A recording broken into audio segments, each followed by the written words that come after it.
Anong ingay yun? May nag-aaway ba? May sumugod na naman sa kapitbahay natin. Sino na naman ang sumugod kay Ate Agnes? Hindi ko kilala at wala akong pakialam. Linggo-linggo na lang merong pumupunta sa bahay niya. Hindi naman na tayo bago dito para magulat. Oo nga, kaya lang ang aga-aga ang ingay. Yun nga lang, parang may speaker. Mabuti na lang, hindi siya nakikipagkaibigan sa'yo. Kinakausap ko naman siya, pero ayokong makipagkaibigan sa kanya. Ayoko ng sakit sa ulo. Totoo naman kasing sakit sa ulo si Ate Agnes. At hindi rin siya yung tipo ng tao na kakaibiganin mo. Mukhang matatagalan pa ang away ng kapitbahay natin. Kanina pa sila nagtatalo eh. Ano kayang pinag-aawayan nila? Ay nako, hayaan na lang natin sila. Bilisan mo nang kumain. Di ba mamamasada ka pa? Oo nga pala, munti ko na makalimutan. Maaga nga pala ako nagpalista sa pila ngayon. Ang baon mo, baka makalimutan mo. Ay oo nga, ang dami ko nakakalimutan. Tumatanda na talaga. Ang taong matabil hindi nag-iisip bago magbitiw ng salita. Madalas hindi niya namamalayan na nakakasakit na siya ng damdamin ng iba. Na nagiging ugat ng hindi pagkakaunawaan at minsan pa paghihigante. Mapagpalang araw, Miss Gwen. Tawagin niyo na lamang ako sa pangalang Sylvia. Nasa 50 na ang edad, may asawa, 3 anak. Tubong Davao Oriental po ako pero kasalukuyang naninirahan dito sa Morong Rizal. Matagal niyo na po akong taga-subaybay. At ngayon magiging bahagi na rin ng inyong channel ang aking kwento kung papalarin na mapili. Ang ibabahagi ko sa inyong karanasan ay nangyari may ilang taon na ring nakakalipas. Gusto ko po itong ikwento hindi para pamarisan, kundi magsilbing babala sa mga taong walang preno ang bibig na nakakasakit na ng ibang tao. Sylvia! Uy, himala na nandito ka lang sa inyo. Wala ka bang service? Bukas pa may magpapalinis sa akin ng kuko. Balita ko, nagtaas ka na rin ng singil. Oo. Tumaas na rin kasi ang mga cutics at iba pang ginagamit ko sa paglilinis. Totoo nga na nagtataasan na nga. Bumibili rin kasi ang anak kong dalaga eh. Bakit yung karibal mo hindi nagtataas? Ganun pa rin ang singil niya. Hindi ko alam sa kanya, siya na lang sana ang tinanong mo. Naku, baka sinadya niya yon para lahat ng suki mo mapunta sa kanya. Hindi naman siguro. Kung sakali man na lumipat sa kanyang mga suki ko, wala namang problema sa akin. Talaga? Oo naman. Ganun talaga sa trabaho o negosyo man. May mga kakumpetensya talaga. Sa bagay nga, 2 na lang naman kayo ng asawa mo. Kaya siya naman malakas ang kita sa pamamasada ng tricycle. Nasa na nga pala ang mga anak ninyo? Hindi ko na kasi nakikita eh. Lahat sila may trabaho na. Yung 2, umuupa na magkasama. Yung kuya naman nila na panganay, libre ang pagtira ng kumpanya nila. Ang galing naman. Lahat pala sila may mga trabaho na. Akala ko, mga nag-aaral pa. Bata ka pa siguro nag-asawa, no? 18 lang ako nung nag-asawa ako. Sa tagal nating magkapit-bahay, ngayon lang tayo nakapagkwentuhan ng ganito. Sa totoo lang kasi busy kaming mag-asawa. Ako ba? Hindi mo ba tatanungin? Kung magkukwento ka ba, hindi kasi ako mahilig mag-usisa sa ibang tao. Mukha ka kasing tahimik lang. Kaya siguro wala ka rin kaibigan. Sorry sa nasabi ko ha. Okay lang, totoo naman kasing wala akong mga kaibigan. Mula nang magkapamilya kasi ako, sa kanila ko na ibinuhos ang buong atensyon ko. Hindi ka ba naiinip na walang kausap? Hindi naman. Marami naman akong ginagawa eh. Alam mo, nakakabaliw din kapag lagi lang nakakulong sa loob ng bahay. May kakilala ka ba na nabaliw na dahil lang nasa loob ng bahay? Wala pa naman. Wala pa naman pala. Mahirap kasi yung makikinig lang tayo sa sabi-sabi. Oo nga maiwan na kita. Baka nakakaabala na ako sa'yo. Ayos lang, patapos na rin ako sa ginagawa ko. Hindi naman nakaligtas sa paningin ko ang pasimpleng pag-iirap niya sa akin. Nagkibit-balikat na lang ako at tinuloy ko na ang pagtatanim sa paso ng mga halamang gamot. Pagdating ni Ate Agnes sa kanila, muntik pa niya mabangga ang asawa palabas naman ng kusina nila. Nagtataka naman ito kaya sinundan siya. Hindi mo ba ako nakita? Muntik mo na ako mabangga. Sa laki mong yan, imposible naman na hindi kita mapansin. Uy, bakit naman mainit yata ang ulo mo? Paano kasi yung kapitbahay natin? Sino ba tinutukoy mo? Marami tayong kapitbahay. Yung pinakamalapit nating kapitbahay. Ang mag-asawang Sylvia at Tupiba ang tinutukoy mo. Wala nang iba. Alam mo naman noon pa, mainit na ang dugo ko sa kanila lalo na kay Sylvia. Sino ba nakausap mo sa kanila? Si Sylvia! Oh, nakita ko kasi siya sa labas ng bahay nila. Kaya nilapitan ko. Syempre nakipagkwentuhan ako sandali. May nasabi bang masama yung babae kaya ka nagagalit? Wala naman, pero pakiramdam ko, lihim niya akong pinagtatawanan. Ikaw lang naman ang nag-iisip ng ganyan eh. Tingin ko naman sa kanila mababait, tahimik na mga tao at walang kaaway. Tahimik na nga sila, pero yung mabait, duda ko. Bakit mo naman nasabi yan? Iba nga kasi ang kutob ko sa Sylvia na yan. Ay alam kong meron siyang itinatago. Ikaw talaga? Nananahimik yung tao, pag-iisipan mo ng masama. Sa tagal na kasi nilang nakatira dyan, nagtataka lang ako kung bakit wala man lang silang nagiging kaibigan dito.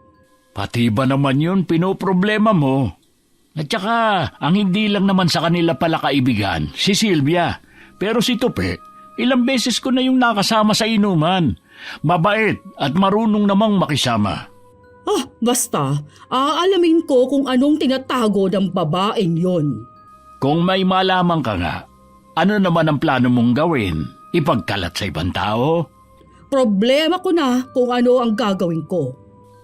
Kaya ka napapaaway dahil sa ugali mong yan. Sila naman ang nangaaway sa akin Kita mo nga, pinupuntahan pa nila ako dito sa bahay.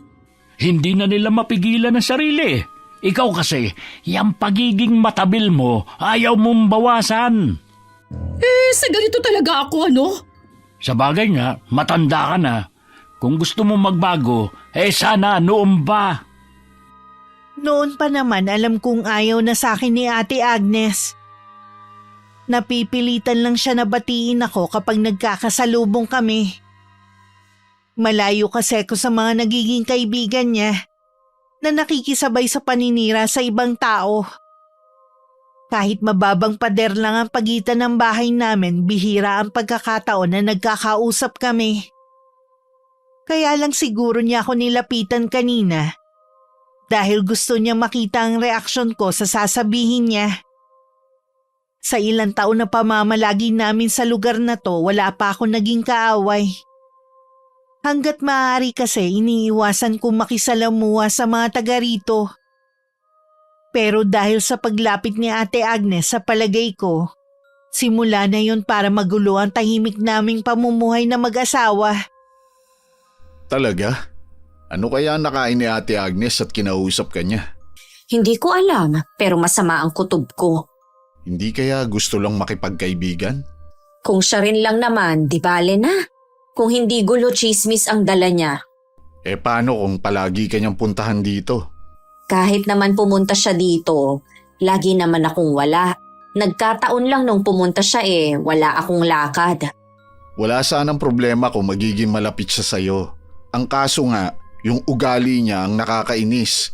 Alam ko na maiksi ang pasensya mo sa katulad niya Kaya nga Tsaka wala naman siyang mapapala sa akin. Kung gaano naman kabait si Kuya Lucio, kabaliktaran naman ang asawa niya. Nakakasama mo ba ang asawa niya? Oo, minsan sa mga inuman. Mukha ngang mabait ang asawa niya. Habaan mo na lang ang pasensya mo. Oo naman, hindi naman ako tutulad sa kanya. Maiba nga pala ako. Kailan ang uwi ng mga anak natin? Sa linggo daw, tinatanong ko nga kung anong ulam ang gusto para mailuto ko. Yung paborito na lang daw nila. Dagdagan mo ang ulam. Bihira lang kasi ang pagkakataon na sabay-sabay silang uuwi dito sa bahay. O sige, tsaka pababaunan ko na rin sila. Oh, para saan yun? Ang bilis ng panahon. Parang kailan lang, mga bata pa sila. Tuwing umaalis ako, umahabol pa sa akin ang mga yon. Ngayon, kailangan pa makiusap para makasama natin sila. Ay ganun talaga. Hintayin mo na magsipag-asawa ang mga yon. Mas madalang pa natin silang makakasama. Oo nga. Mabuti na lang sinunod ko ang sinabi mo noon na sulitin na natin habang mga bata pa sila. Alam ko kasi na darating ang panahon na magkakaroon na sila ng sariling buhay at hindi natin yun mapipigilan. Nagpapasalamat rin ako na dahil naging mabuti silang mga anak. Hindi rin sila nakakalimot sa atin. Tahimik kapag kami lang ng asawa ko sa bahay.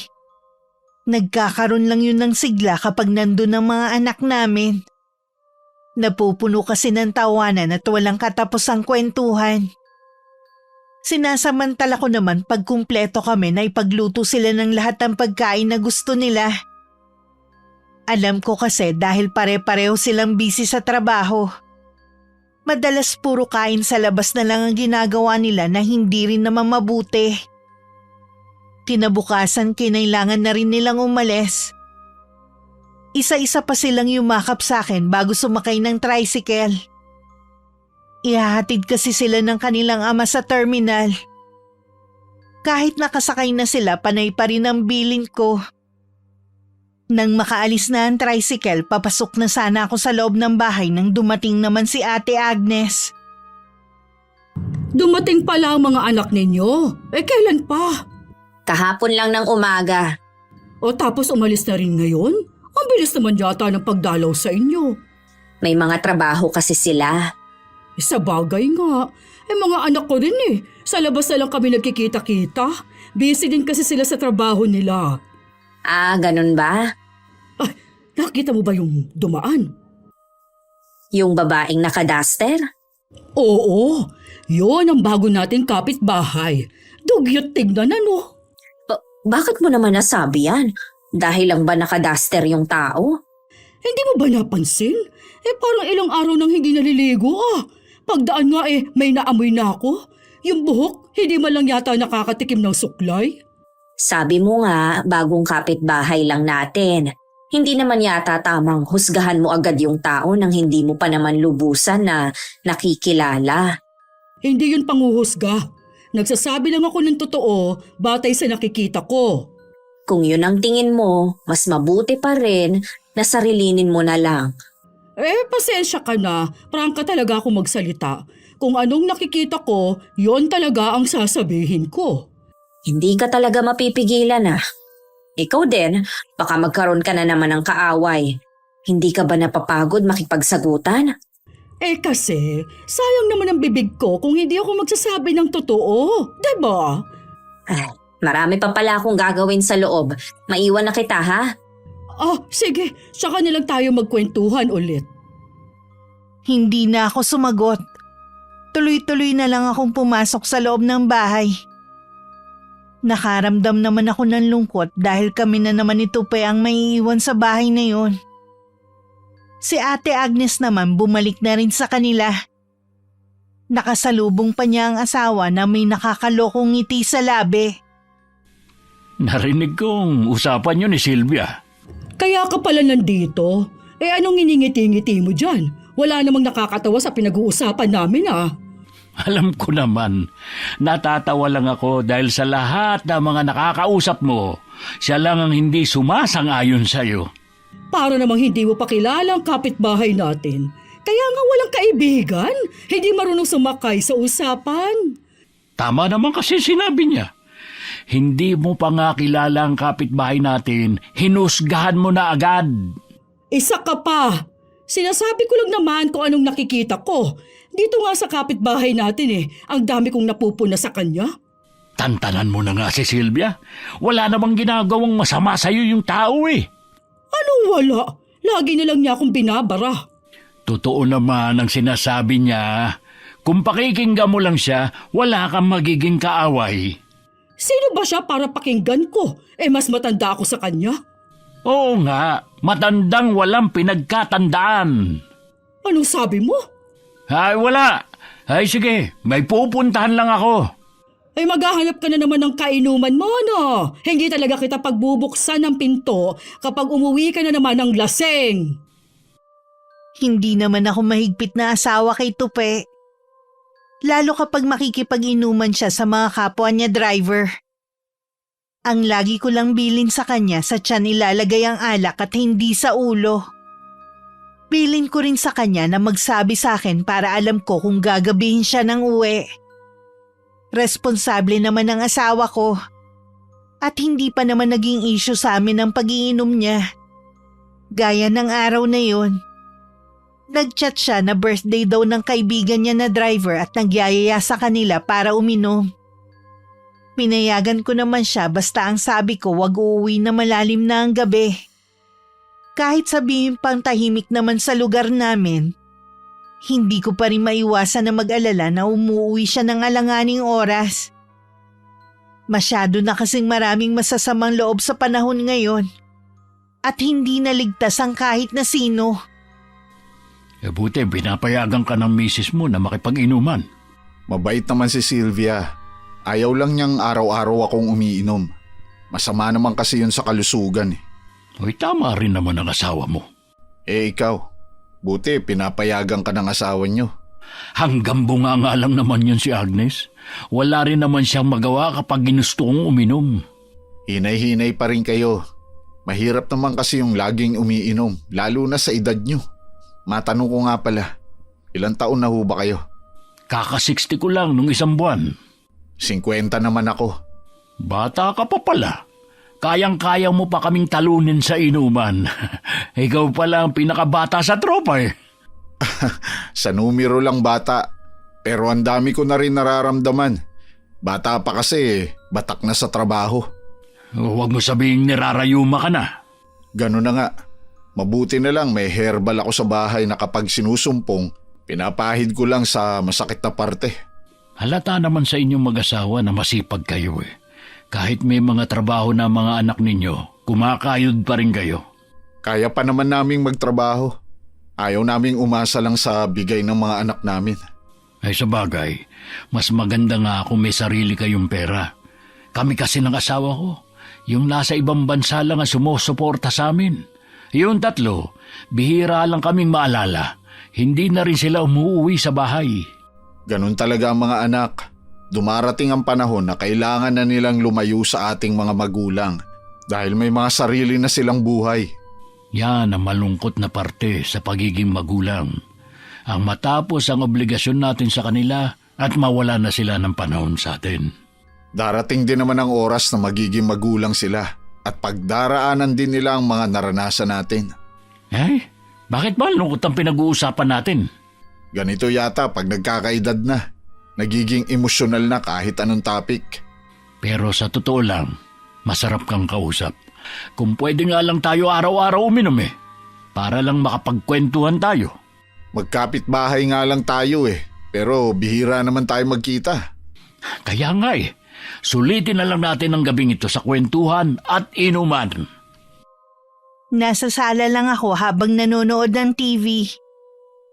Hindi kasi ako makakatulog hanggat hindi pa dumarating si Tupe. Napasulyap ako sa orasan sa dingding. At hindi ko maiwasang magtaka na malapit na mag-alas 11 wala pa rin siya. Hindi naman ako kinakabahan dahil alam kong nasa mabuti siyang kalagayan.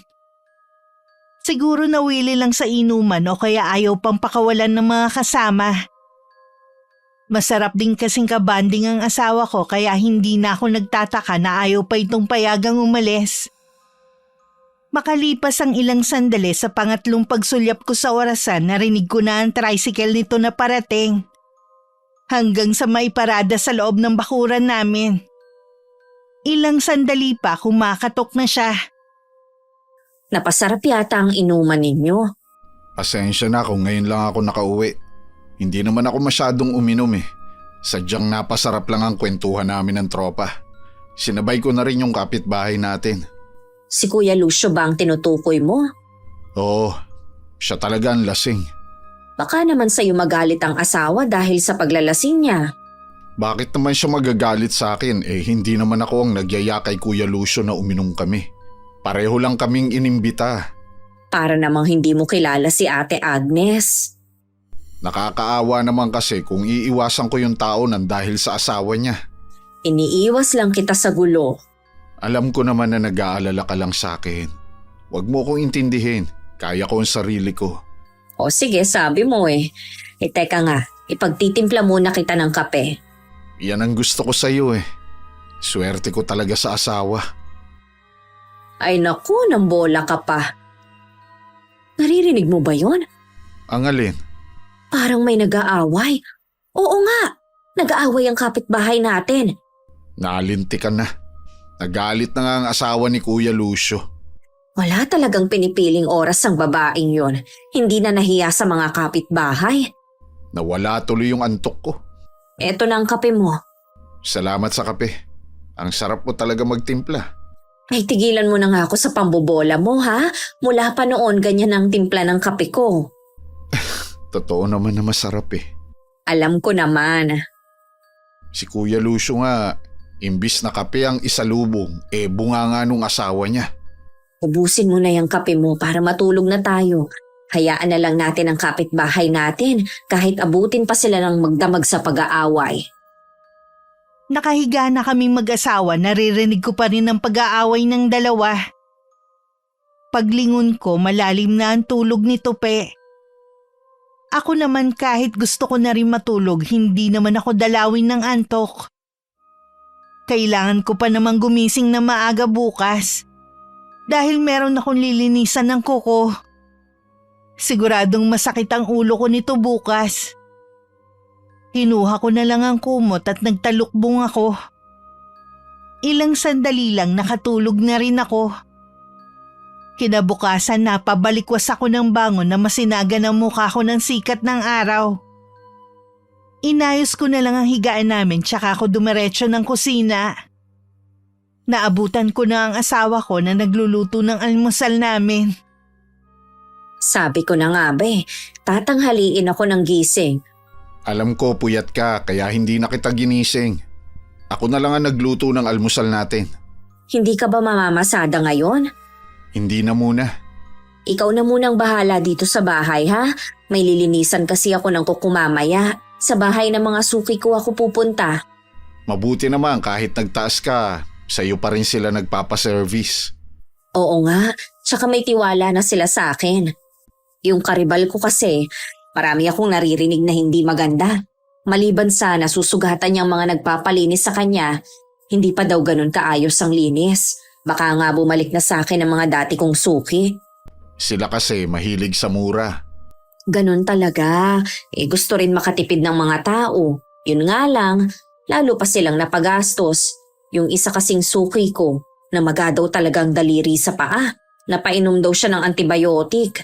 Leksyon na yan sa kanila. Siguro naman magtatanda na sila. Sigurado yan. Kumain na muna tayo. Ano yun? Ay nako, hindi pa rin pala tapos yung pag-aaway ng kapitbahay natin. Baka kapag nakita ang tricycle mo sa labas, puntahan ka ni Ate Agnes. Hindi naman ako lalabas ng bahay. Meron din kasi akong kukumpunihin dito sa kusina.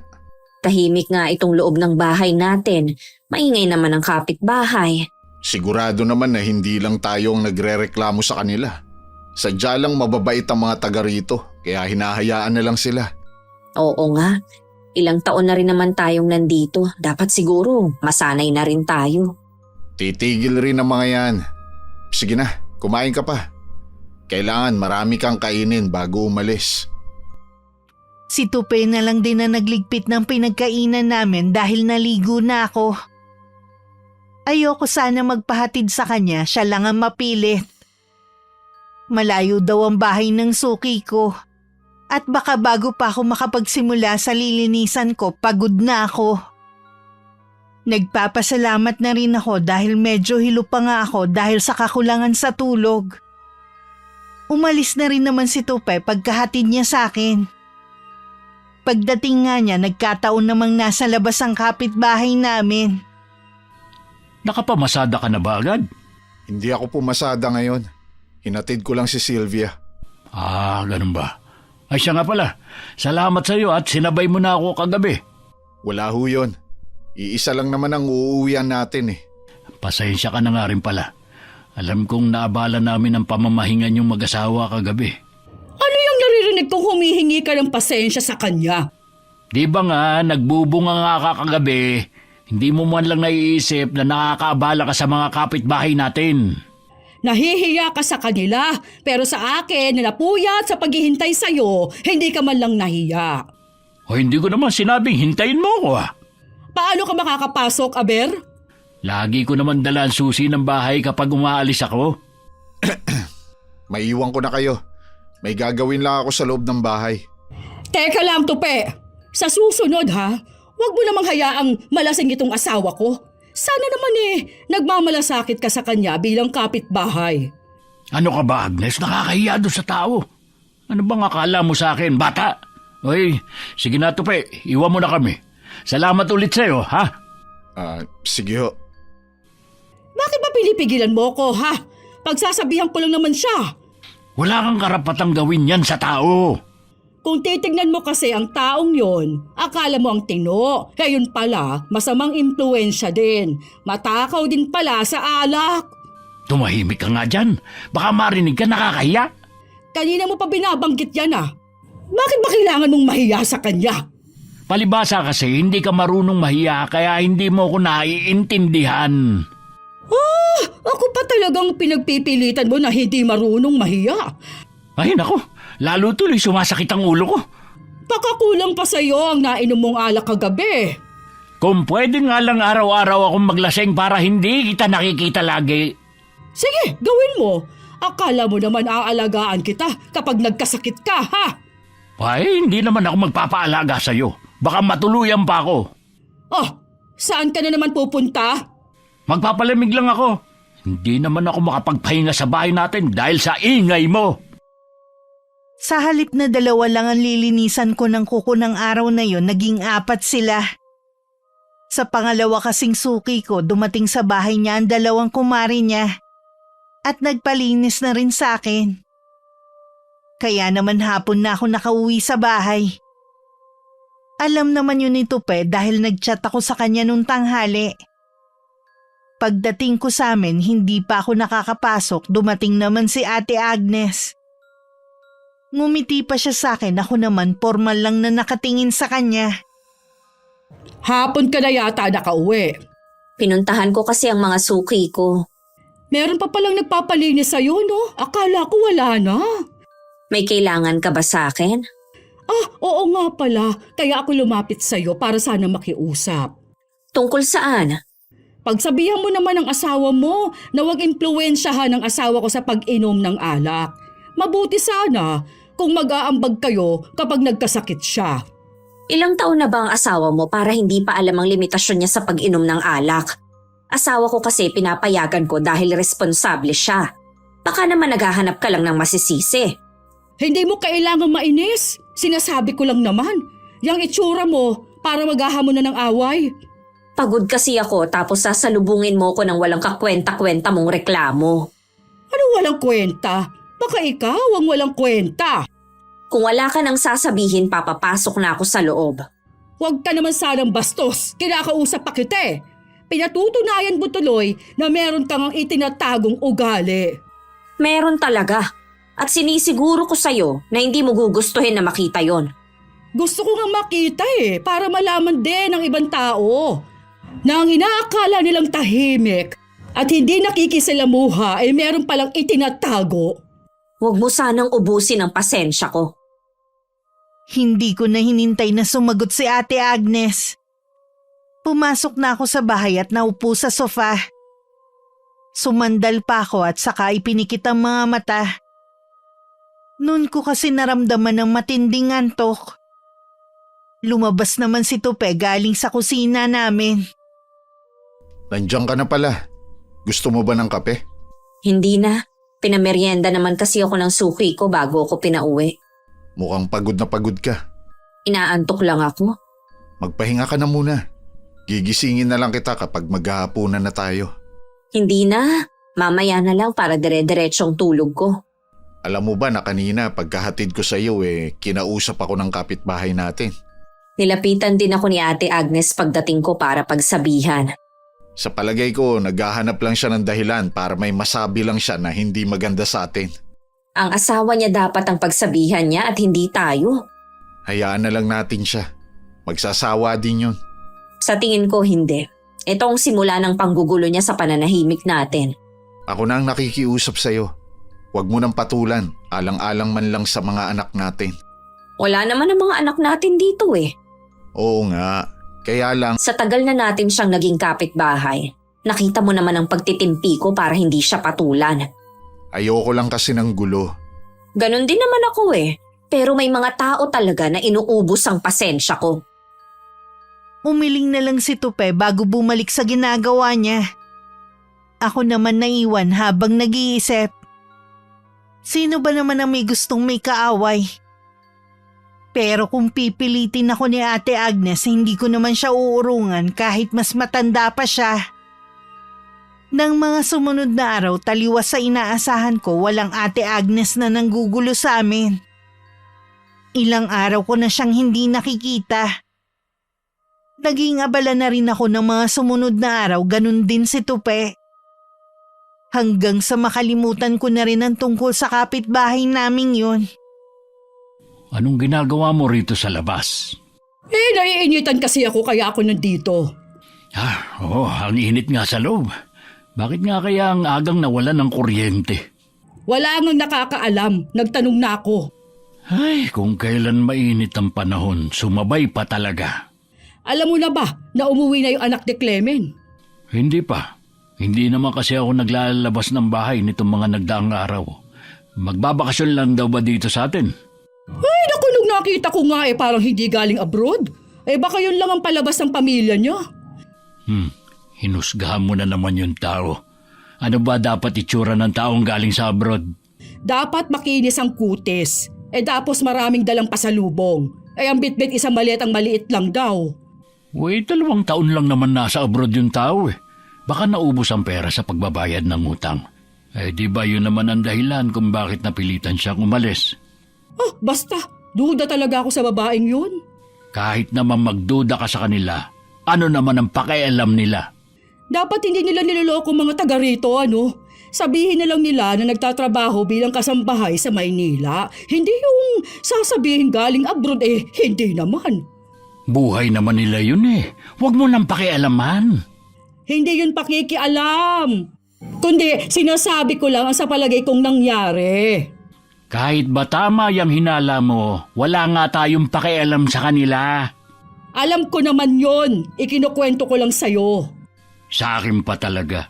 Hindi naman ako mahilig makialam sa buhay ng ibang tao. Pasalamat ka nga at pinagtsatsagaan pa kitang kausapin kahit wala ka namang silbi sa buhay ko. Porke ba wala na akong trabaho? Yan natingin mo sa akin? Totoo naman kasi. Nakalimutan mo na yata na buong buhay ko nagtrabaho ko para sa inyo ng mga anak natin. Napagtapos ko naman sila at may bahay tayong nasisilungan. Hindi pa ba sapat yun?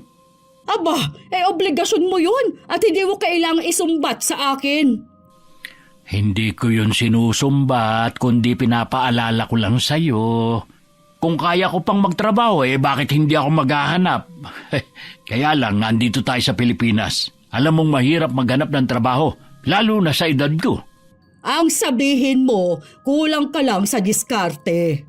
Ikaw nga dyan Mula na magsama tayo, hindi na nagtrabaho Dapat lang na hindi ako magtrabaho, ano? Dahil akong nag-aalaga sa mga anak natin. Ay naku, tama na nga ito. Hindi ka naman nagpapatalo Tama naman kasi ang lagi sinasabi ko. Dahil lagi akong nasa labas ng bahay, hindi ko maiwasang makasagap ng tsismis lalo na tungkol kay Ate Agnes. Puro tango lang naman ang sinasagot ko at hindi gano'n nagbibigay ng opinyon. Lahat naman kasi ng sinasabi nila sa babae, totoo naman. At hindi ko na kailangan segundahan pa. Pag-uwi ko ng hapon, naabutan ko pang nasa labas ng bahay si Ate Agnes. Hindi ko na lang sana siya papansinin dahil hanggang ngayon naiinis pa rin ako. Pero bigla siyang lumapit sa akin. Sylvia, sandali lang.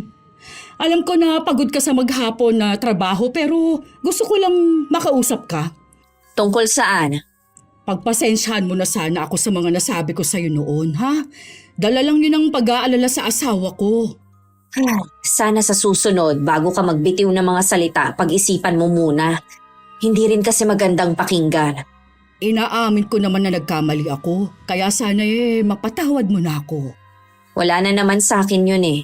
Hindi maganda sa mga magkakapit-bahay na hindi nagkakaunawaan. Sinabi mo pa. Kaya nga ako na ang lumapit para matapos na ang alitan natin. Maliit na bagay lang naman yun. Oo nga. Wala pa yata ang asawa mo, no? Kapag kasi ganitong panahon, masipag yun mamasada. Kapag maulan, hindi ko na masyadong pinapayagan na maghanap buhay dahil sinusumpong ng rayuma niya. Ang bata pa niya, may rayuma na, ha? Kami kasi ng asawa ko wala pang iniindang sakit. Mabuti pa pala kayo. Maingat din kasi kami sa mga kinakain. Hindi kasi kami mahilig sa pagkain sa labas. Yun ang dahilan kung bakit na-stroke ang isa nating kapitbahay.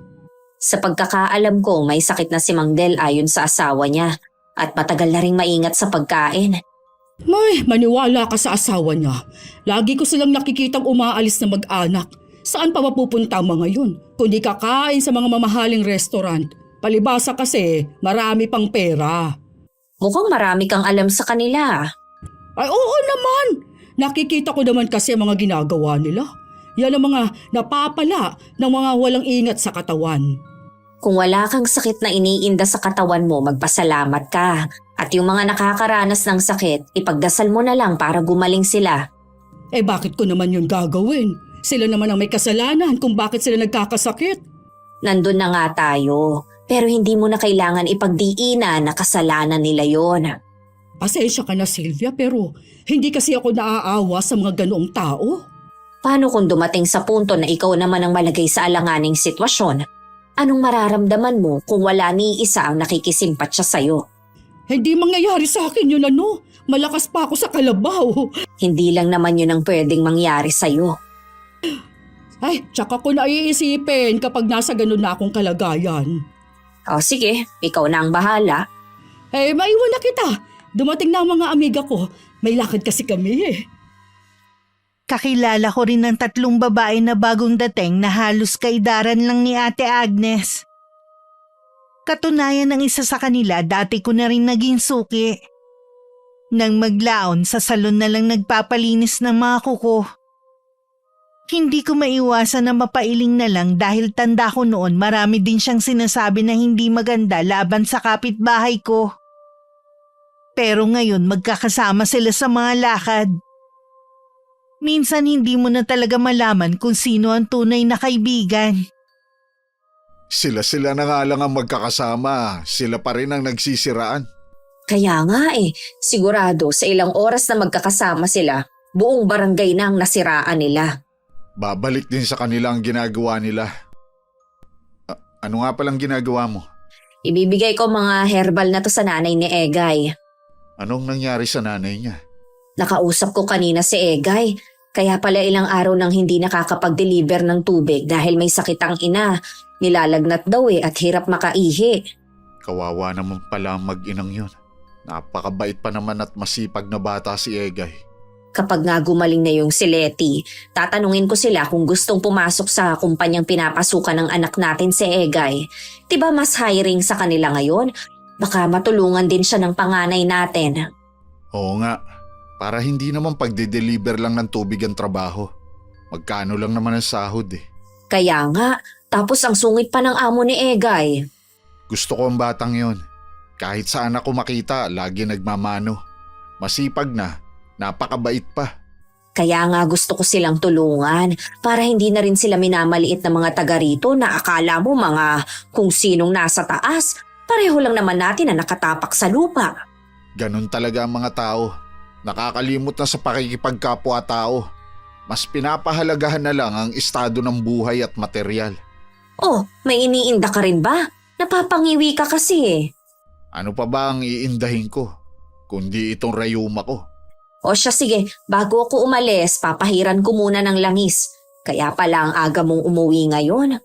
Mabuti na lang nandiyan ka lagi. Mabuti ka mo, naman akong kaalaman sa herbal ng lola ko. Malaking tulong ito sa atin at sa iba pa nating kakilala. Kita mo mga anak natin, hindi umiinom ng mga gamot. Mas gusto nila itong herbal ko. Oo nga eh, hiyang din naman sa kanila.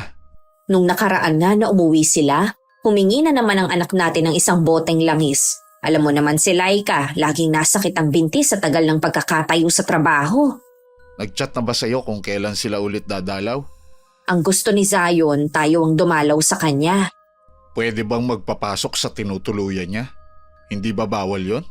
Hindi naman daw basta kapamilya niya. Ilang beses na palang nakakapunta sina Laika at Ashley sa tinitirhan niya. Ako naman susunod lang sa'yo. Pwede naman akong hindi mamasada. Titingnan ko kung walang magpapalinis sa akin. Sayang din kasi. Napansin ko nga na lumakas na ulit ang trabaho mo. Oo, dahil wala na ulit akong karibal.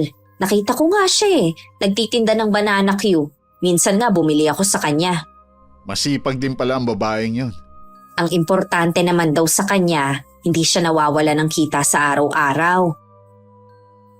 Okay na ba ang pakiramdam mo? Oo, ayos na. Sige na, umalis ka na para hindi ka gabihin. Sa isang maliit na bahay lang nakatira ang mag-ina. Sa pagkakaalam ko, matagal nang iniwan ng asawa. Nang dumating ako, wala ang binata, bumili raw ng gamot, sabi ni Letty. Pagpasok pa lang, kakaiba na ang naramdaman ko. Napasulyap ako sa altar na wala naman santo. Kahit maliit ang loob, malinis naman ang buong bahay. Nang sulyapan ko si Letty, parang nahihiya pa siya sa akin. Nalaman ko kasi kay Egay na may sakit ka nga daw. Kaya naisipan ko na dalhan ka ng herbal. Baka ito mahiyang sayo. Salamat sa iyo, Sylvia ha. Tama nga ang sabi ng anak ko. Mabait ka nga raw. Kayong mag-asawa. Mabait naman kasi ang anak mo at masipag pa. Siya nga pala, baka gusto mong mag-apply ni Egay sa pinapasukan ng panganay ko. Itatanong ko sa kanya pagdating niya mamaya. Matutulungan kasi siya ng anak ko. Sayang naman kasi kung pagdi-deliver lang ng tubig ang trabaho niya. Naawa din kasi ako na hindi magandang trato sa kanya ng amo niya. Maliit na nga ang sahod, hindi pa makatao sa kanya. Nakarating na nga yan sa akin Ang anak ko kasi hindi nagsusumbong. Tinitiis lang niya ang ginagawa sa kanya. Yan lang naman ang sadya ko sa inyo.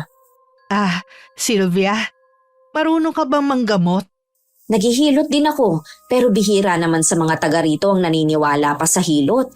Mas gusto nila na sa doktor na pumunta. Ang paggawa ng herbal ay natutunan ko lang sa lola ko. Ganun ba? Salamat dito ha. Mamaya iinumin ko to. Hindi na kita aabalahin pa. Kapag kailangan nyo ng tulong, huwag kang mag-aatubiling lumapit sa amin. Pakisabi na lang kay Egay na dumaan ako, ha? May napansin kaya siyang kakaiba? Sa bagay, hindi naman siya ang tipong magkukwento sa ibang tao. Habang pauwi, hindi ko maiwasang mag-isip ng malalim. Hindi ako pwedeng magkamali. May alam si Letty sa karunungang itim. Ang altar sa sulok ginagamit niya para sa pagre-ritual. Amoy na amoy ko rin ang kandila at amoy usok sa buong bahay. Ibig sabihin, nagsasagawa siya ng orasyon. Sa tagal na namin dun nakatira, wala pa naman kami nababalitaan na may nagkasakit ng malubha o di kaya namatay sa kulam. Pagdating ko sa bahay, iniisip ko pa rin ang bagay na yun. Hindi ko alam, pinagmamasdan na pala ako ng asawa ko. Bakit ba mula kaninang pagdating mo tulala ka na? May nangyari ba sa bahay ni Letty? Hindi ako pwedeng magkamali, Tupi. Mangkukulam si Letty. Ha? Sigurado ka ba dyan? Oo, may kakaiba na agad akong naramdaman pagpasok ko pa lang sa bahay niya. Lalo akong kinutuban na tama ang hinala ko nang makita ko ang altar sa sulok ng bahay. Sa palagay mo, alam kaya ni Egay yon? Wala siyang alam sa tunay na pagkatao ng nanay niya. Hindi ko rin siya inabutan sa kanila. Baka naman kahit may alam siya sa karunungang itim, hindi naman niya yun ginagamit para makapanakit ng tao. Sana nga, dahil bawat paggamit ng itim na karunungan, may kapalit. Bigla tuloy akong kinilabutan. Kung ano-anong pumapasok sa isip ko. Hindi mo kailangang matakot. May mga mangkukulam na may mabuting puso. Napipilitan lang silang gamitin ang kaalaman nila dahil nadadala sila ng galit pero kagaya rin natin sila. Hindi mo ako masisisi. Sadyang napakadelikado ng kulam. Ang sino man ang makatanggap ng sumpa mula rito, posibleng mamatay. Makalipas ang 1 linggo, nabalitaan na lang namin na namatay na si Ramil na may-ari ng tubigan na amo ni Egay. Mula naman daw itong sakit ayon sa asawa. Masaya pa nga daw silang mag-anak sa pagpaplano ng pagbabakasyon nila sa 1 linggo.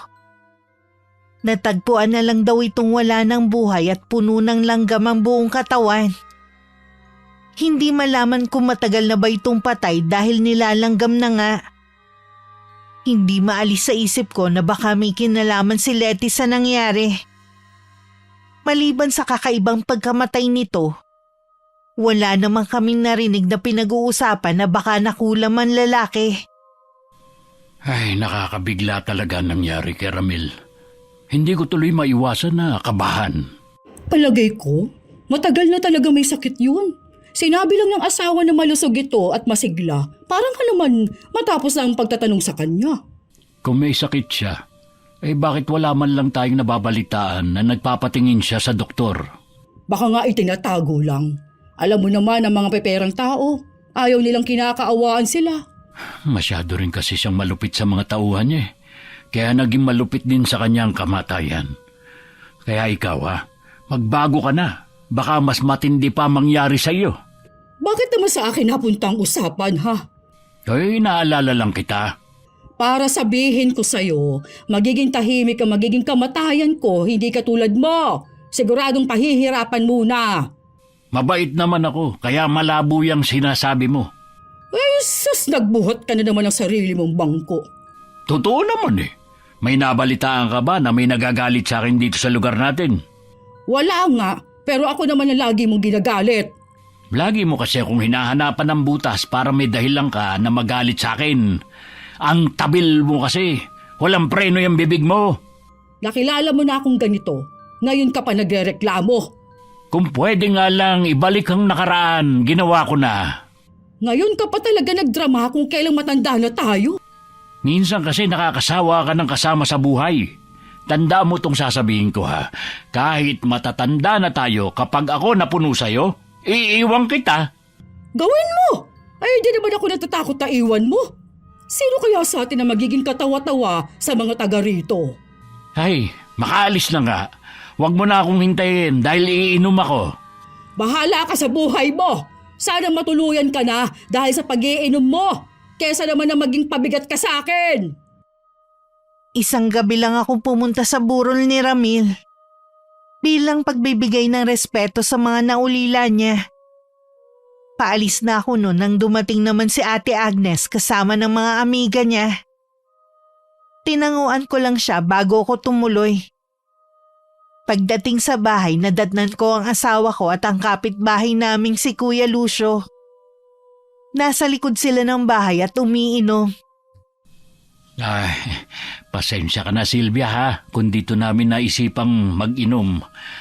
Huwag ka sana magagalit kay Tupe. Naku, ayos lang naman po sa akin. Mabuti nga dito lang kayo sa bahay umiinom, hindi sa malayo.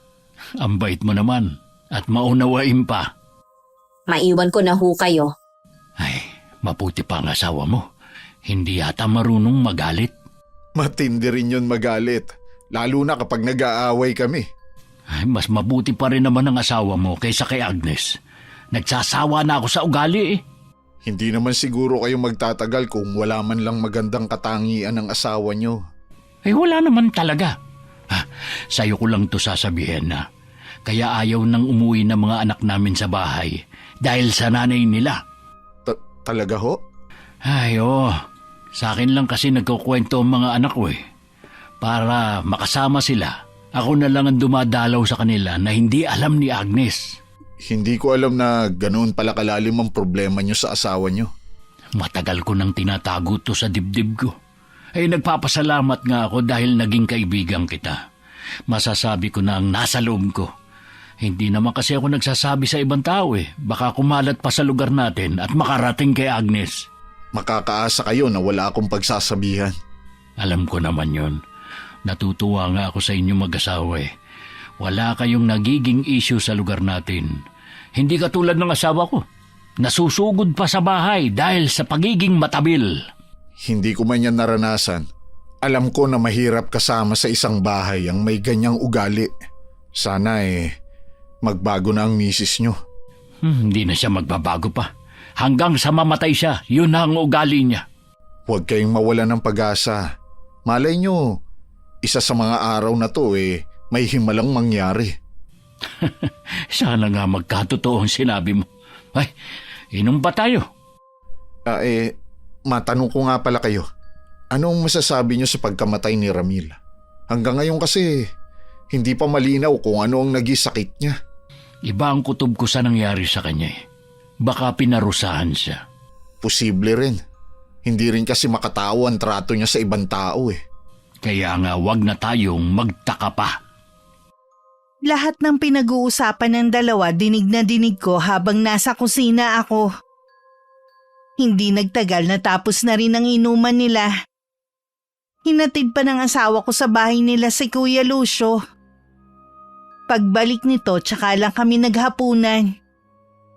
Sa tingin ko si Letty ang kumulam kay Ramil. Iginanti niya ang pang-aapi sa anak niya. Yun din ang nasa isip ko mula nang mabalitaan ko ang nangyari sa kanya. Yun ang hinala ni Kuya Lucio, pero wala siyang ideya kung sinong may kagagawan. Kahit masama si Ramil, hindi dapat yun ginawa ni Letty. Mali man pero bilang ina, gagawin niyang lahat para sa anak. Sana naman wala nang sunod na maging biktima. Nakakabahala man mas pinili pa rin namin ni Tupe na manahimik. Hindi ko rin kinausap si Letty sa bagay na yon. Wala namang kasi ko sa posisyon para tanungin siya. Nang sumunod na mga araw wala kami sa bahay. Dinalaw namin ang panganay naming anak sa tinutuluyan nito. Sumunod din doon ang dalawa ko pang anak para makasama ang kuya nila. Sa ganung pagkakataon sinasamantala na rin naming makasama ang mga bata. Baka kasi isang araw isa sa kanila magsasabi na mag-aasawa na. Mabuti na rin yon habang may pagkakataon nakakapag-banding pa kami. Pag-uwi namin ng bahay, hindi pa nga kami nakakapagpahinga nang marinig namin ang pagtawag ng kapitbahay namin. May kakaiba sa boses niya. Para bang excited siyang may ibalita sa amin. Saan kayo nagpunta? Ilang araw kasi kayong wala dito sa bahay ninyo. Dinalaw kasi namin ang mga anak namin sa tinutuluyan nila. Oh, ganun ba? Ano nga pala ang sadya mo? Baka magtaka kayo kung bakit wala nang nagde-deliver ng tubig sa inyo. Tuluyan na bang isinara ng asawa ni Ramil ang tubigan nila? Akala ko ba mga magulang niya ang magtutuloy? Hindi naman magsasara. Kaya lang nga, hindi na si Egay ang magde-deliver. Baka maghahanap pa sila ng kapalit niya. Ano nangyari kay Egay? Yun, pinatanggal ko siya sa trabaho. Bakit naman? Dahil malikot ang kamay niya. Hindi ko maintindihan. Paano naging malikot ang kamay niya? Nung isang araw kasi nagpa-deliver ako ng tubig sa kanya at gaya ng dati, pinadiretso ko na sa kusina. Siya lang naman ang pumasok. Nawala na yung pera ko sa ibabaw ng ref. Sigurado ka ba na siya ang kumuha? Sino pa ba? Siya lang naman ang gagawa nun. Wala bang ibang tao sa bahay ninyo nung mawala ang perang sinasabi mo? Nandun ang mga pamangkin ko at kapatid pero imposibleng sila ang kumuha nun. Kung hindi mo naman pala naaktuhan na siyang kumuha, hindi mo dapat pinagbintangan yung tao. Sigurado ako na siya ang kumuha nun at wala nang iba. Alam naman nating mahirap lang sila mag-ina. Kaya niyang gawin yun. Hindi lahat ng hikahos sa buhay malikot ang kamay. Ang bilis mo namang husgahan yung tao. Sigurado na ipinagkalat mo pa sa mga taga rito. Aba, dapat lang. Para wala na tumanggap sa taong yun sa trabaho. Hindi mo man lang inisip na si Egay ang nagtatrabaho para mabuhay silang mag-ina. Huwag mong sabihin naaawa ka sa taong yun. Paano kung sa'yo nangyari na nawala ng pera? Kung wala namang ebidensya, hindi ako basta-basta mambibintang. Hindi na kailangan ng ebidensya. Sa itsura pa lang, alam na malikot ang kamay niya. Pinagbintangan mo na nga siya, sinira mo pang pangalan niya. Sana wag mo tong pagsisihan. Sana pala hindi na ako nagpunta dito para balaan kayo sa magnanakaw na yun. Baka mamaya kasi kayo naman ang mabiktima niya. Hindi na kailangan pang balaan mo kami. Sige, hindi ko akalaing ako pa pala ang magiging masama. Pagkaalis ni Ate Agnes, nagpaalam ako sa asawa ko na pupunta lang sa bahay ni na Egay. Hindi naman na siya nagtanong. Malapit lang naman ang bahay ng mag-ina sa amin kaya ilang minuto lang nandun na ako. Pero pagdating ko sa kanila, saradong-sarado ang buong bahay. Sabi ng kapitbahay nila, umalis daw ang mga to nung umaga. Nanlulumo na umuwi na lang ako sa amin. May maganda pa naman akong balita sa kanila. Tutulungan daw kasi ng anak ko si Egay para makapasok sa trabaho at hindi na kailangan pumila sa pag-a-apply. Saan ka rin nagpunta, ha? Sa bahay ng kapatid mo. Ano ginawa mo sa kanila? Pinaamin ko mga pamangkin mo kung sila ang kumuha ng pera mo sa ibabaw ng ref. Di ba sinabi ko naman sa'yo na si Egay ang kumuha at wala ng iba? Nakakahiya sa kapatid ko. Pumunta ka pa talaga sa kanila. Manahimik ka nga muna at pakinggan mo ang sasabihin ko. Sigurado naman ako na sasabihin mo na nagalit sa iyong kapatid ko.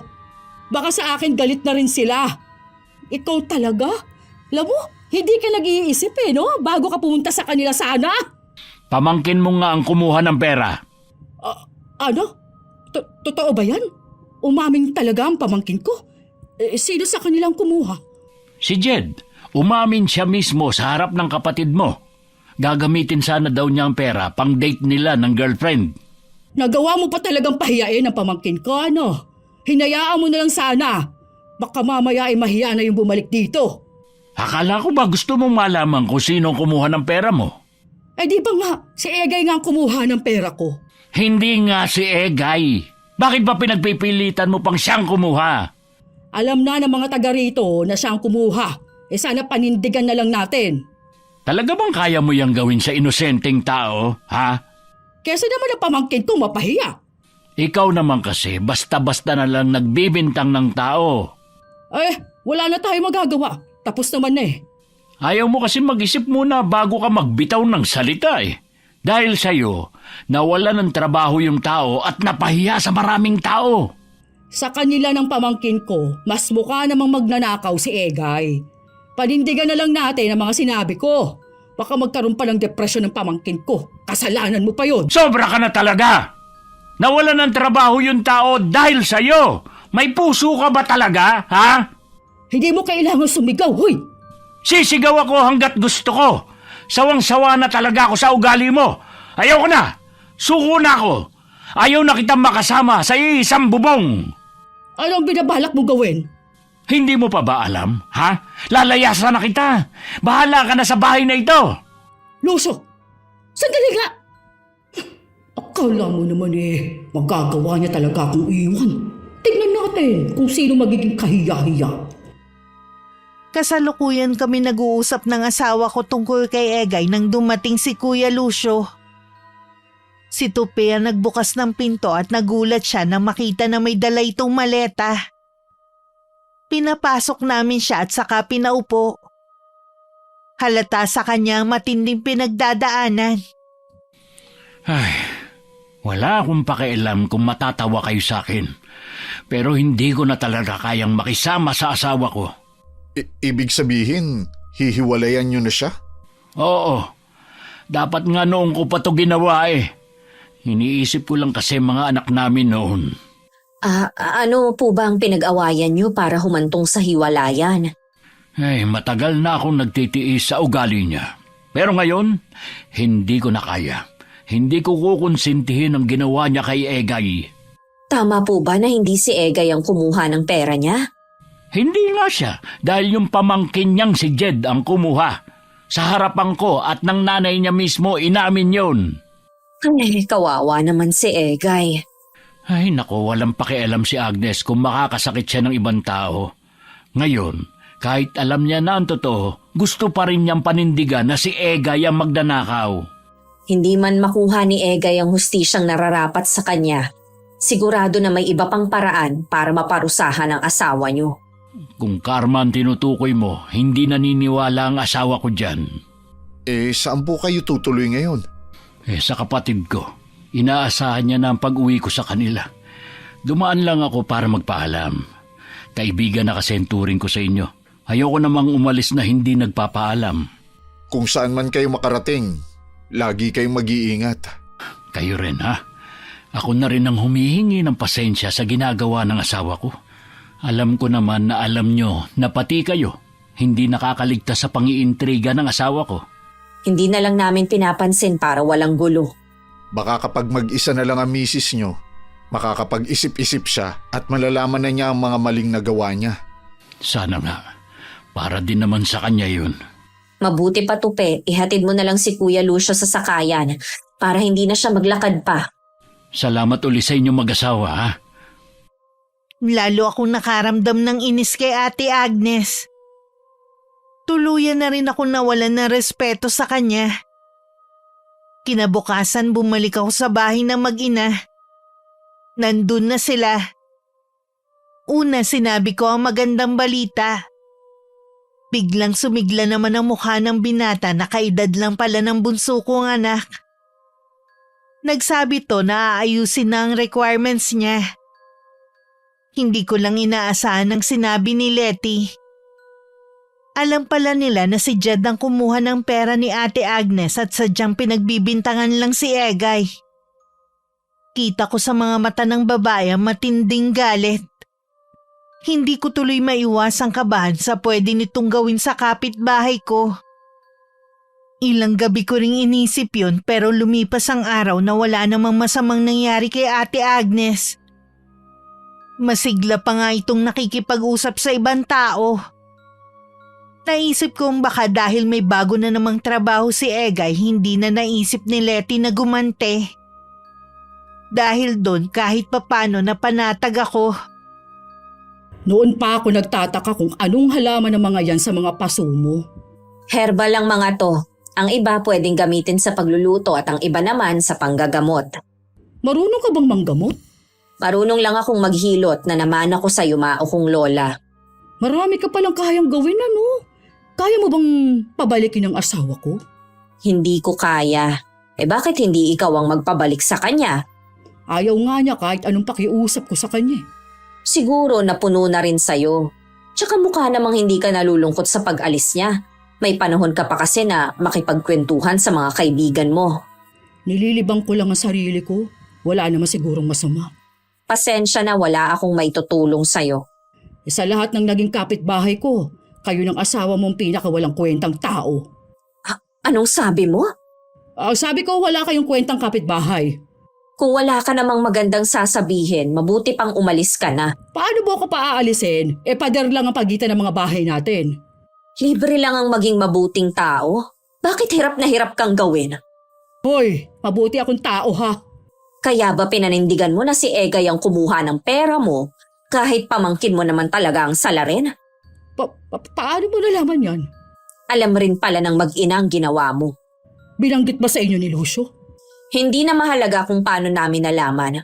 Kung ako sa'yo, puntahan mong mag-ina at humingi ka ng tawad. Bakit ko naman yung gagawin? Hindi mahalaga dito ang pride. Kailangan mo lang aminin sa kanilang pagkakamali mo. Mabait naman ang mag-ina. Oh, hindi ko gagawin yon. Mas gugustuhin ko pang lamunin ako ng lupa kaysa magpakababa sa harapan nila, no? Kapag nilamon ka ng lupa, ibig sabihin lang noon kamatayan. Noon pa, nahihiwagaan na ako sa inyo. Ano bang tinatago mo, ha? Dahil lang sa hindi ako lumalabas ng bahay, yan ang tingin mo sa akin.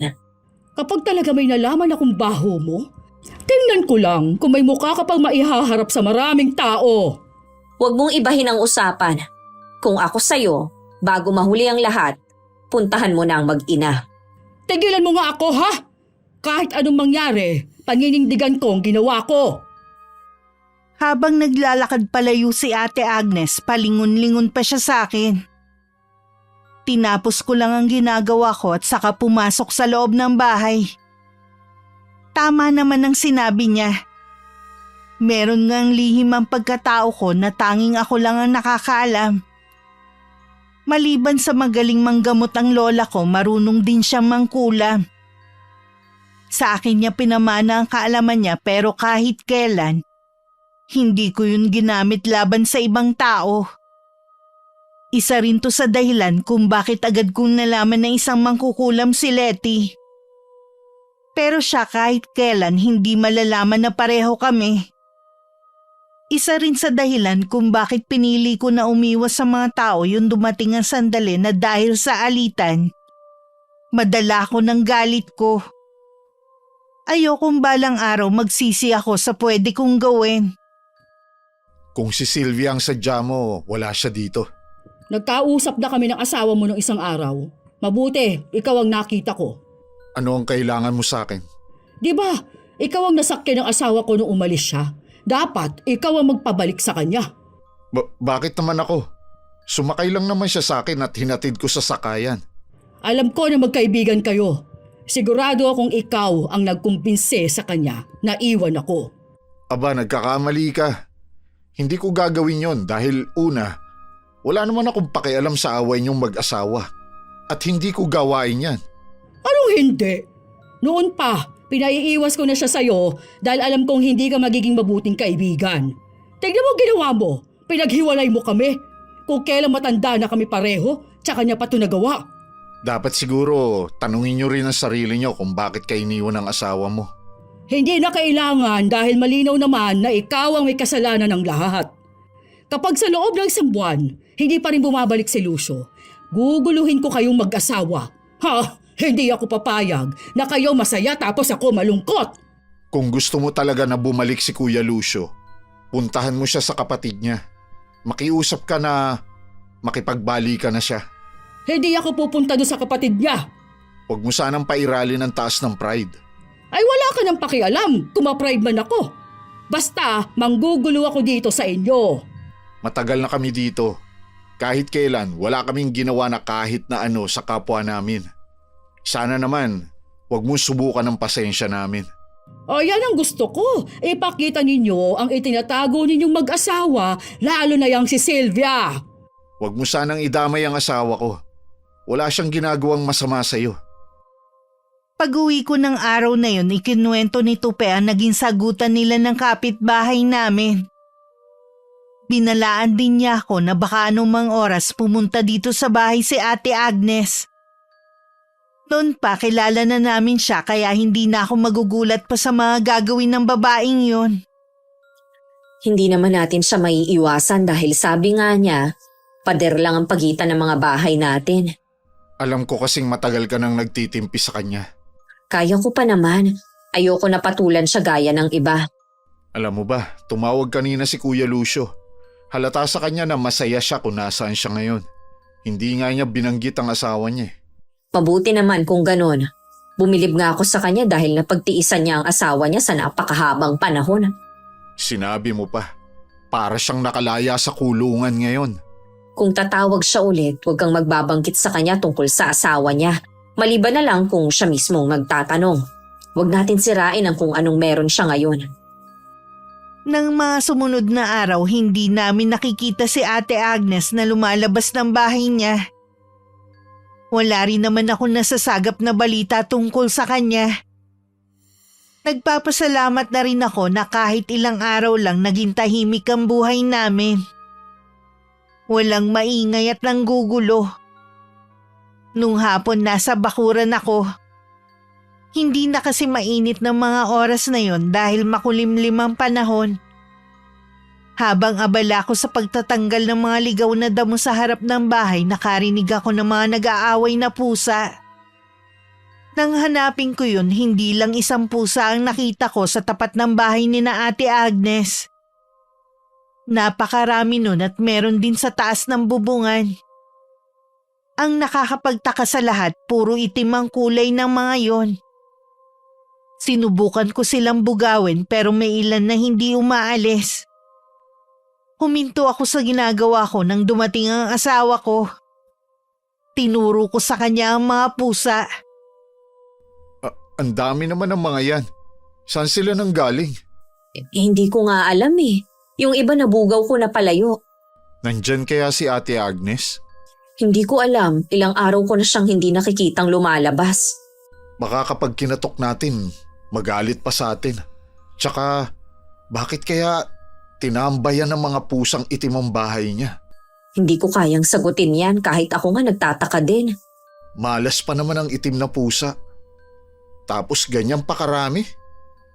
Hindi kaya ibig sabihin uulanin ang kamalasan ng kapitbahay natin? Hindi ko alam. May naiisip akong isang bagay. Ano naman? Ginagamit din kasi ang mga itim na pusa na mangkukulam sa pagsasagawa ng ritual. Ibig mo sabihin, merong kumukulam kay Ate Agnes? Wala namang nakakagulat dahil sa sobrang tabil niya. Sa dami ba naman ng mga taong nakaaway niya? Mag-isa pa naman siya sa bahay niya. Ano bang gagawin natin? Bugawin na lang natin ang mga pusa para umalis sa bahay niya. Ganun na nga ang ginawa namin. Napansin ng ibang mga kapitbahay ang ginagawa namin. Kahit sila puno ng pagtataka kung saan galing ang mga pusa. Nang mawala na ang mga yon, umuwi na rin sa kani-kanilang bahay ang mga taong tumulong sa amin. Sa palagay ko, wala dyan si Ate Agnes. Sa tagal natin dito, imposible naman na hindi niya tayo narinig. Baka nga kasama ng mga amiga niya. Pumasok na rin tayo sa bahay. Umaambon na. Naabala tuloy ako sa pagdadamo dahil sa mga pusang yun. Hindi na siguro sila babalik. Sana nga, kahit ako nagtayuan ng mga balahibo ko sa katawan pagkakita sa napakaraming pusa. Kahit sino naman matatakot sa kanila eh. Kinabukasan, nagulat pa kami sa sunod-sunod na katok sa pintuan namin. Si Tupia nagbukas ng pinto dahil abala ko sa kusina. Si Ate Agnes ang nasa labas at kita sa mukha nito ang galit. Nagkatinginan pa kami mag-asawa bago tumingin ulit sa kanya. Anong ginawa ninyo sa harapan ng bahay ko, ha? Huwag kayong magsisinungaling dahil may mga nakakita sa inyo. Wala naman kaming ginawa na masama. Itinaboy lang namin ang mga pusa sa bakuran nyo. Anong pusang sinasabi ninyo? Alam niyo bang sira lahat ng mga halaman ko sa tapat? Dahil pang binagyo? Maniwala ka, wala kaming ginawa para masira ang mga tanim mo. Bago kami umalis, maayos pa ang mga yon. Sinungaling! Wala pa nga akong ginagawa. Gumaganti na agad kayo. Ba't hindi ka magtanong sa mga kapitbahay natin? Silang mga kasama namin sa pagtataboy ng mga pusa. Para ano pa? Sira na rin naman ang mga halaman ko. Magbabayad kayo ng mahal sa ginawa ninyo. Anong gagawin mo? O ano pa ba? Sisirain ko rin ang mga alaga mong halaman. Wag! Ang hirap patubuin ang mga yan! Sana kasi, bago ninyo sinira ang mga halaman ko, nag-isip muna kayo. Bago pa kami makalapit mag-asawa, nagawa na niyang basagin ng mga paso kung saan nakatanim ang mga halamang gamot. Para na ako natigilan sa kinatatayuan ko habang nakalagay ang kamay sa bibig ko. Si Tupi ang pumipigil sa babae pero hindi rin niya ito maawat. Inapak-apakan pa ni Ate Agnes ang mga halaman sa lupa. Masaya ka na ba sa ginawa mo, ha? Hindi pa. Kasi gusto ko rin durugin yung pagmumukha mo. Tumigil ka na nga! Nagawa mo na rin lang sirain ang mga halaman ng asawa ko. Ngayon, pwede ka nang umalis. Kayo pang may ganang magalit samantalang kayo itong nauna. Bago mo kami paratangan, sana nagtanong ka na muna sa ibang tao. Umalis ka na at wag na wag nang babalik.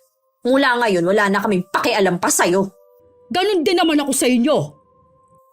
Nang makaalis si Ate Agnes, sinulyapan ko pa si Letty sa kinatatayuan nito pero wala na ito. Hinuha ko na lang ang mga pasong nabasag at mga halaman.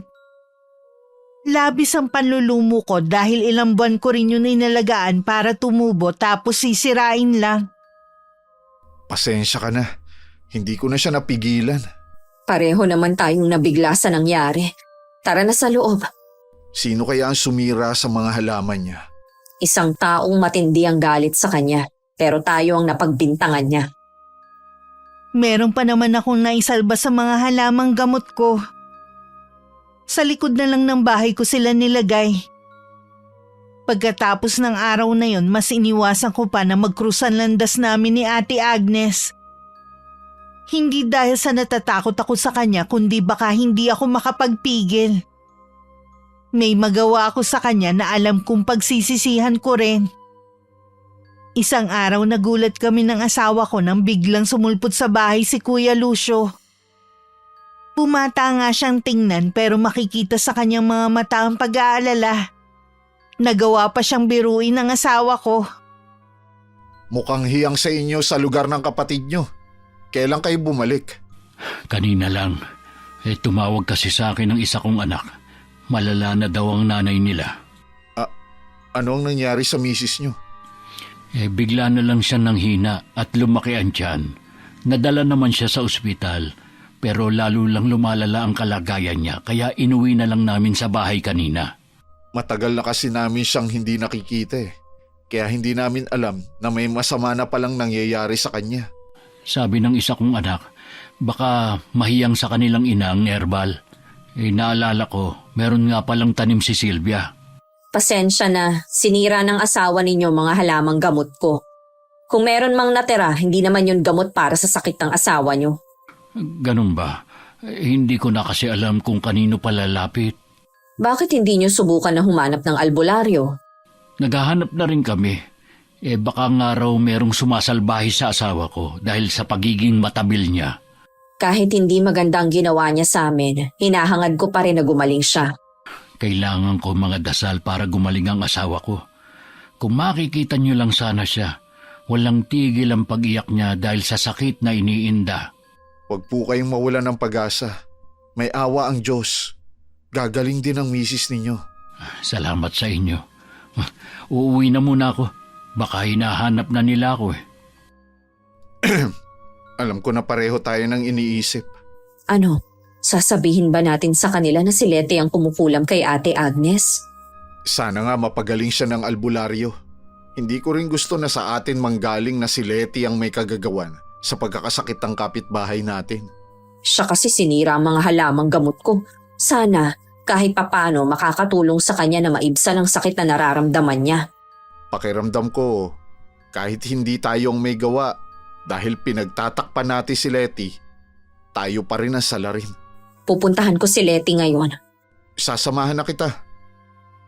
Nang lumabas kami ng bahay ni Tope, narinig pa namin ang malakas na sigaw ni Ate Agnes kasabay ng paghagulgol. Alam kong walang kapantay ang sakit na nararamdaman niya. Kahit may sama ako ng loob, mas nangibabaw pa rin sa akin ang awa ko sa kanya. Sana lang makinig sa amin si Leti na bawiin na ang pagpapahirap nito sa babae.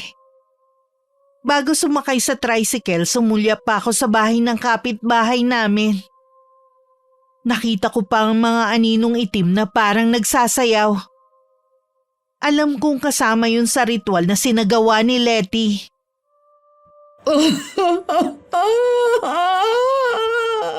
Bakit gayon ka lang? Nagtanong pa kasi ako sa iba nating kapitbahay. Ibig sabihin, wala kina Sylvia?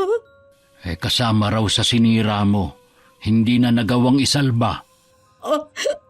Ano bang nagawa ko? Yan ang sinasabi ko sa iyo. Bago ka dapat gumawa ng isang bagay, dapat mo munang pag-isipan. Tingnan mo tuloy yung naging resulta. Hindi ko na kaya ang sakit ng tiyan ko. Parang ano bang sandali, sasabog na to. Kung ano-ano na rin ang nakikita ko sa paligid Hindi naman nakikita ng mga anak natin. Ano ba nakikita mo? Mga itim na anino. Inuusig na nila ako sa mga ginawa ko noon. Wala rin ako nakikita. Pero naniniwala ako sa iyo. Nararamdaman ko din na nasa paligid sila dahil mula nang dumating tayo, napakabigat ng aura ng bahay. Mamamatay na kaya ako, Lucio? Nagpapahanap na ako ng magaling na albularyo. Kapag wala tayong nahanap, uuwi tayo sa probinsya. Salamat ha. Akala ko matitiis pa na akong hindi balikan. Alam mo naman na hindi kita matitiis. Yang ugali mo lang kasi ang inaayawan ko. Sana naman magbago ka na. Magbabago na ako. Pangako. Basta gumaling lang ako. Hindi na ako babalik sa dati. Hihingi din ako ng tawad sa mga taong nagawan ko ng masama. Huwag kang susuko. Isipin mo ako at ang mga anak natin. Kailangan ka pa namin. Nang marating namin ang bahay ng mag-ina, lumabas naman si Letty. Mabagsik ang anyo niya kumpara nung huli kaming nagkita. Punong-puno rin ng galit ang mga mata niya. Sinubukan ko pa rin makiusap sa kanya. Nung una nagmamatigas siya. Pero nung banggitin ko si Egay, biglang lumambot ang ekspresyon ng mukha niya. Alam ko bilang ina kahinaan namin ng mga anak. Bago matapos ang pag-uusap namin, nangako siya na babawiin ang sumpang ibinigay kay Ate Agnes bago sumikat ang araw bukas. Patawarin niyo ko. Nadala kasi ko ng galit ko eh. Lalong nadagdagan yun nung makita ko ang ginagawa niya sa inyo. Mahaba lang ang pasensya namin kaya hindi namin siya pinapatulan. Dapat ganun din ang gawin mo. Salamat sa tulong niyo sa amin, lalo na sa anak ko. Lalayo na kami sa lugar na to. Dun sa walang nakakakilala sa amin. Hangad kong kaligayahan ninyong mag-ina saan man kayo mapunta. Pagkatapos ng pag-uusap namin, umuwi na rin kami ng asawa ko. Habang naglalakad, ipinagdasal ko na sana kung saan man tumira ang mag-ina, makahanap sila ng mabubuting kapitbahay. Marami na silang hirap na tiniis. Hindi naman siguro kalabisan na hilingin ng bagay na yon. Sino ang mag-aakala na ang tahimik at mailap na katulad mo? Marami nang natulungan. Hindi ko rin matiis na hindi tumulong, lalo sa mag-inang Letty at Egay. Gusto lang naman nilang mamuhay ng normal at masaya gaya ng iba. Naniniwala ako na wala nang mang-aapi sa kanila. Sa anak na lang natin tayo magtanong para makabalita pa rin tayo kay Egay. Pwede rin naman. Bilisan na nga natin ang paglalakad. Tayo na lang ang tao dito sa labas eh. Kinabukasan maagang bumisita sa amin ang mag-asawa. Wala na ang bakas na pinagdaanan ni Ate Agnes. Maaliwalas na rin ang anyo nito at totoong ngiti ang nakaguhit sa labi. Humingi siya sa amin ng tawad at hindi naman namin pinagkait ang pagpapatawad sa kanya. Niyakapan niya ako bago sila umalis ng mag-asawa. Mas lalong gumaan ang pakiramdam ko dahil wala nang galit o hinanakit dito sa puso ko. Walang perpektong tao. Lahat nagkakamali at nabibigyan ng pagkakataong magbago. Ang pagpapatawad tulay patungo sa kapayapaan ng kalooban. Ito ang napatunayan ko sa karanasang ito. Sa kasalukuyan dito pa rin kami nakatirang mag-asawa. Maayos na ang samahan namin ng kapitbahay ko. Malaking aral din sa kanya ang nangyari at nakita naman namin ng malaking pagbabago sa kanya. Hindi man kami naging malapit ni Ate Agnes, lagi naman kami nagbabatian. Ang balita naman namin kay Egay at sa nanay niya, maayos na namumuhay sa lugar na malapit sa pinapasukan trabaho ng binata. Minsan tayo rin ang magiging tulay para magbago ang buhay ng isang tao. Isang halimbawa na si Egay. Hanggang dito na lang ang aking sulat, Miss Gwen. Sana nagbigay ito ng aral at kapulutan na rin ng inspirasyon ng mga nakikinig sa araw na ito. Mabuhay po ang inyong channel. Wakas.